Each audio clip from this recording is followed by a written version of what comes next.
El artículo 18 de la Constitución nos da derecho a estar informados e informar sin censura, sin reservas y con responsabilidad. La investigación periodística nos permite encontrar evidencias para sacar a la luz verdades ocultas. Nuestra misión es presentar esas evidencias porque las evidencias nunca mienten. Buenas noches.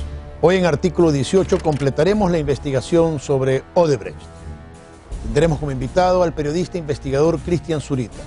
Además, Lucero Llanos nos trae una investigación exclusiva sobre los famosos juegos de las pirámides que ofrecen dinero fácil, pero no son otra cosa que sistemas de estafa en los que miles de ecuatorianos han caído. Empezamos con las evidencias. De acuerdo con nuestra legislación penal, para acusar y sentenciar a una persona se requiere de pruebas o evidencias, que es lo mismo. Esas pruebas, según el Código Integral Penal, pueden ser documentos, testimonios o pericia. El conjunto de esas pruebas se denomina elementos de convicción. Eso es lo que la fiscal Diana Salazar ha encontrado en el caso Odebrecht para señalar al vicepresidente Jorge Glass como facilitador del ilícito que se investiga. De tal forma que decir que no hay pruebas o que los testimonios no sirven porque es su palabra contra la mía, no tiene valor jurídico. Ahora bien, ¿qué papel juegan en este caso las famosas delaciones? Ya sabemos que estas delaciones son los testimonios de los delatores, en este caso brasileños, y ya sabemos que esos testimonios son considerados pruebas. Para entender mejor cómo se llegó a conseguir que se den estas delaciones, cuál es el contenido de las mismas y cómo pone al descubierto a funcionarios ecuatorianos, hemos invitado al periodista y escritor Cristian Zurita Ron. Cristian publicó junto a Juan Carlos Calderón el libro El Gran Hermano.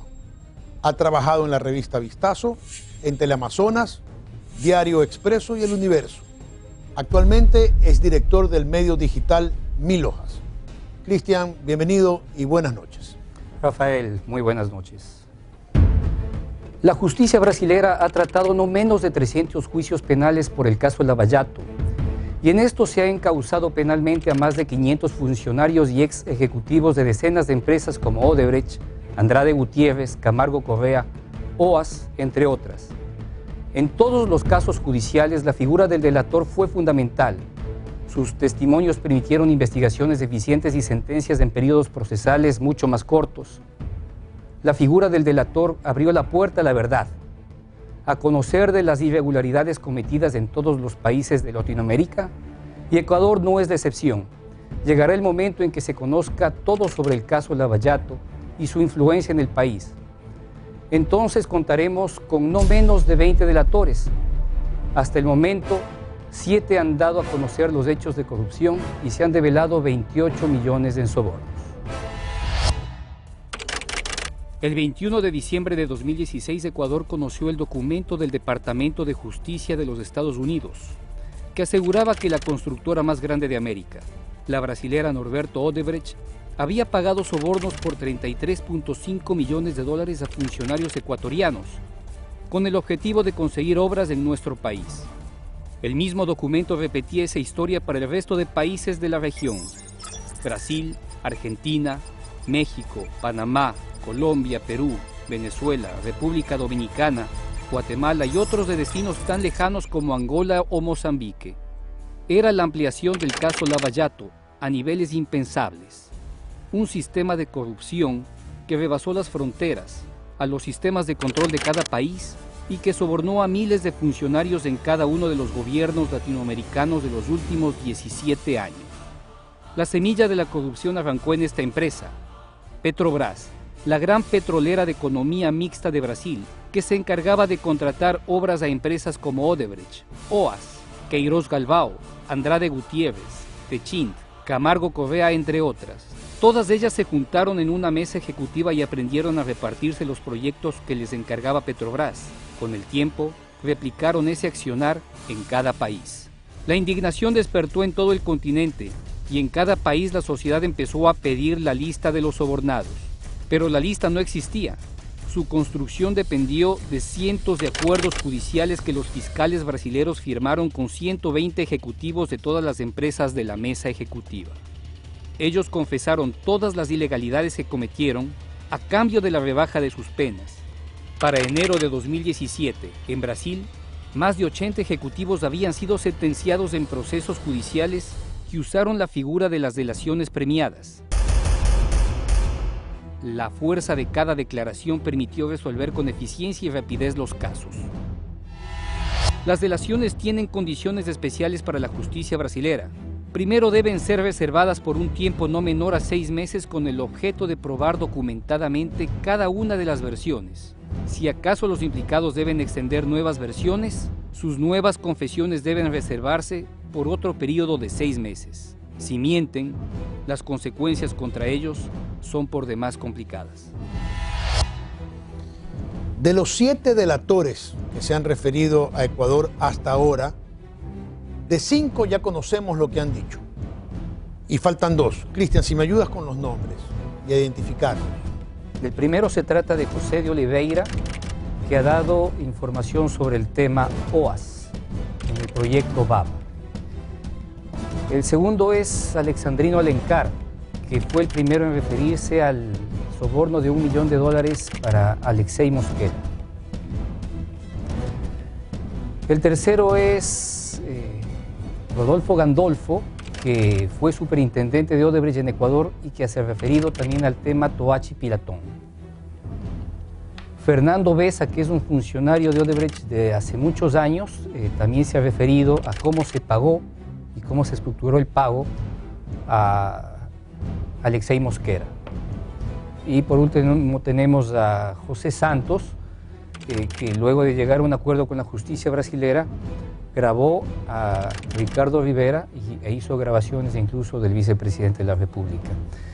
Queda por conocerse unas delaciones principales, no solo para el Ecuador, sino la región, que es Luis Mameri.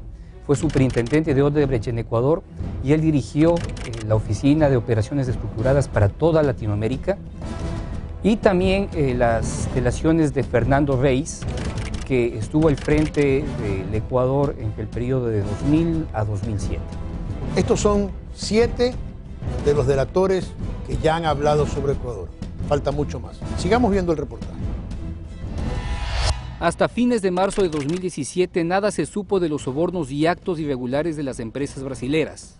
Pero en ese mes, la delación de uno de los principales implicados en el caso Lava Jato habló sobre lavado de dinero en Ecuador. Este audio corresponde a la delación de Roberto Trombetta, un ejecutivo ligado al esquema de Lava Jato, que explicó cómo se llevaron recursos ecuatorianos del proyecto multipropósito BABA. El primer caso fue ubicado por las declaraciones de Roberto Trombetta, que fue representante de la empresa Kingsfield, una compañía constituida especialmente para lavar dinero de todas partes del mundo y que fue identificada en la lista de los papeles de Panamá. Trombetta, en su segunda delación ante el Ministerio Público de Curitiba, en junio de 2015, relató hechos de corrupción cometidos en la división OAS Ecuador. Dijo que él fue contratado para asumir el control accionario de la empresa Kingsfield y que ésta fue usada como canal para recibir dineros y entregar sobornos de contratos celebrados por la subsidiaria OAS Ecuador. En su relato dijo que OAS Ecuador contrató servicios técnicos ficticios de consultoría energética con la empresa española DSC Workshop Obras para Construcciones y Promociones por un monto de $9.1 millones. Ese dinero fue enviado a una cuenta de la empresa holandesa Kingsfield, que mantenía en el banco BPA de Andorra. Hasta 2015 se conocen transferencias en esa cuenta de Andorra por $14.6 millones. Y a su vez ese dinero se transfirió a una cuenta especial en Suiza de la cabeza de la mafia empresarial, Alberto Youssef. La declaración de Trombetta no estableció fechas, solo la vía del dinero, pero hace entender que la procedencia fue del Ecuador. OAS se encargó de la construcción del proyecto BABA y al frente de este se encontraba Hidrolitoral, con Cristóbal Punín a la cabeza, un hombre cercano a Carondelet. Diario El Universo recordó que ese funcionario del Correato administró la obra desde 2008 hasta junio de 2010. La obra se entregó en junio de 2013 y su inversión total alcanzó los $550 millones. El caso Lava Jato evidencia además que se pagaron sobornos para lograr contratos petroleros en Ecuador. Eso consta en la tercera declaración que realizó José Sergio de Oliveira Machado en el Ministerio Público General. Dijo: Germán Efrenovich, dueño de Avianca en el año 2008, entregó un soborno del 2% para lograr un contrato petrolero en Ecuador. Ese mismo declarante añadió en otra delación que la empresa HR Financier era dueña de la producción de pozos petroleros en Ecuador, que ese contrato le entregó ganancias por 28 millones de reales anuales por 4 años y que esos dineros fueron depositados en una cuenta del banco HSBC de Suiza. Los pozos petroleros a los que se refiere son los campos marginales que ahora maneja Sinergia con las empresas petroleras Petrobel, Pacific Petrol de Santa Elena.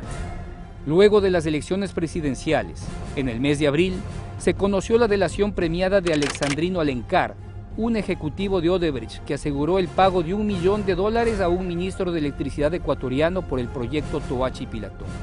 Se trató de Alexei Mosquera. Su caída fue rápida y evidenció cómo se realizaron los pagos de Odebrecht a su favor. El pago del $1 millón fue realizado en 2008 mediante transferencias de la offshore Cleanfield de Odebrecht a la cuenta de Tokyo Traders y de esta, en 2011, a Percy Trading, 2 empresas de Marcelo Endara, tío político de Alexei Mosquera. La liberación de la lista de Fachin, el juez relator de la Corte Suprema del Brasil, evidenció nuevos pagos o recursos ecuatorianos usados para el lavado de dinero por parte de Odebrecht. Se ha identificado que al menos $530.000 salieron del proyecto Daule Vinces a una empresa fantasma llamada CIPSA. En junio se conocieron las delaciones de Fabio Andreani Gandolfo y Fernando Fernández Meya Besa, ejecutivos de Odebrecht en Ecuador. Ellos aportaron información relevante. Rafael Correa había negociado con Odebrecht sendos contratos cuando fue ministro de Finanzas en el gobierno de Alfredo Palacio en 2005 y que Alexei Mosquera influenció para que el proyecto hidroeléctrico Toachi Pilatón se financie con dinero del llamado Fondo Ecuatoriano de Inversión en los sectores energético e hidrocarburífero. El 8 de junio de 2017, Odebrecht hizo público un comunicado en el que ofreció disculpas y confirmó la entrega de información sobre los sobornos. El nuevo fiscal, Carlos Vaca Mancheno, se vio obligado a actuar con allanamientos a varias propiedades, entre ellas la del ex contralor Carlos Polit y del ex intendente de telecomunicaciones del régimen de Correa, Ricardo Rivera, tío del vicepresidente Jorge Glass.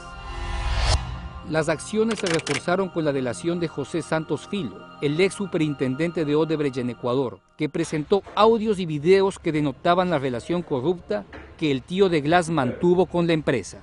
Santos realizó grabaciones fundamentado en un acuerdo de cooperación judicial con las autoridades de justicia del Brasil. Así logró declaraciones con el ex contralor Polit. Me acuerdo que tú siempre me indicaba que yo quiero receber en efectivo, no quiero en cuenta, justo para no tener problemas. Nada de cuenta ni nada, prefiero yo, y mira, yo no tengo ni efectivo, no tengo nada. Es lo peor, la gente, puta, corrieron a abrir cuentas en Panamá, yo tengo aquí. E como anda o tema político aí? Com quem vai sair como presidente? Quem está aí? Lenín Moreno va a ser. Lenín Moreno vai sair? No hay nadie que no tiene competidor. Pero eu supe que Jorge Glass está aí haciendo caja, pedindo plata, tendo muito dinheiro aí para... Los contratistas no. Ustedes otra vez se han dado, sí, pero cuando lo estaban ustedes pagando. Sí. Ahorita, ¿de dónde vas a dar? ¿Para qué campaña vas a dar? Y más aún ustedes que están con tanto problema internacional.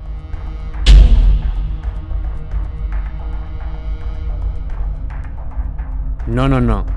Mi manifestación es directa. Ese audio tiene que ser examinado. Se rompió la cadena de custodia. Él repite 3 y 4 veces lo mismo cuando estoy hablando otra cosa. Estoy seguro que ese audio tiene muchas violaciones. Mire usted, hace poco un perito intentó cambiar el nombre de una persona que claramente nombra a este individuo. Entonces, esto debe ser examinado. Lo pedirán mis abogados en el proceso. En mi vida he recibido un centavo de nadie, y peor de esa empresa corrupta, de lo que yo emití informes con responsabilidad penal y glosas. Todos esos informes fueron enviados a las autoridades. Aquí la corrupción la combatió la Contraloría con más de 2.200 informes con indicios de responsabilidad penal. incluyendo los de Odebrecht. Del mismo Rivera. Bien, ok, tres cosas que repita, yo no ayudo, necesito plata para montarme aquí. Só por aqui. Como já me disse, não é como, então eu direto por aqui. Você diria que também é os filmes que também aqui e tal. Los chinos tampoco se los trabajan. Porque os outros tampouco têm mais condições. Não teremos condições. Vamos por aqui. Não é dito, só por aqui. Por isso que tem que ser. Aprova isso aqui e pronto. ¿Cuánto me van a hacer el fecha? ¿Qué me digo? Tenho que direito, eu não Será 8 más 2 millones, 10 días. ¿Cuándo? Próxima semana. Próxima semana, me puedo mentir. Una cosa es el proceso mediático que se sigue y otro es el que jurídicamente afronta mi defendido. En cuanto a este último, no tengo constancia de la existencia de dichos audios. De ahí que debo primero cerciorarme de la existencia de aquellos audios y de la relevancia que podrían tener en el proceso judicial. Y el vicepresidente Jorge Glass. Basicamente é isso. Quiseram contar com o teu apoio aí para você. Não necessitas um furo. Não pode quedar sem receber nada. Então, se me pagar algo como 20 milhões por mês, eu salgo desse problema, ok? Agora, por exemplo, Manduriaco. Manduriaco, quantas vezes o ministro Albornoz prometeu que ia pagar? Não custa nada pagar 5 milhões por mês. Se vai pagar 5 milhões por mês. Ele está pagando $1 milhão por ano. 1 milhão. Estoy tratando de resolver. Ahora, el tema de fondo es esto. Lastimosamente, ingeniero Jorge Glass, lastimosamente el dedo apunta cada vez más hacia usted. A mí nadie me señala con el dedo. Ahí está la grabación, qué bueno que haya salido. Y ese mismo tipo es un preso en Brasil que vino a grabarme, que vino a armar las pruebas, a forjar para tratar de vincularme ofreciendo mi cabeza para que le rebajen la pena. Presidente Moreno, ¿qué dedo me acusa? ¿O acaso me está acusando de algo? Existen decenas de delaciones que deben hacerse públicas en las próximas semanas y meses. Incluso el propio Santos Filo y Fernando Fernández Besa, entre otros ejecutivos como Fernando Reis y Luis Mameri, el ex superintendente de Odebrecht en Ecuador y el hombre que manejó la Oficina de Operaciones Estructuradas que entregó coimas en toda América Latina y África. Periodistas peruanos han informado que la delación de Mameri está cerca y con ella un nuevo escándalo regional de nombres de funcionarios y autoridades está por concretarse. Bien, esto ha sido el caso Odebrecht y los delatores del caso Odebrecht. No me queda más que agradecer a Cristian Zurita por su presencia. Cristian, muchas gracias por esta información y por presentarnos las evidencias. Ha sido un gusto, Rafael. Muchas gracias. Vamos aquí a hacer una pausa, amigos, y cuando volvamos, Lucero Llanos nos trae una investigación exclusiva.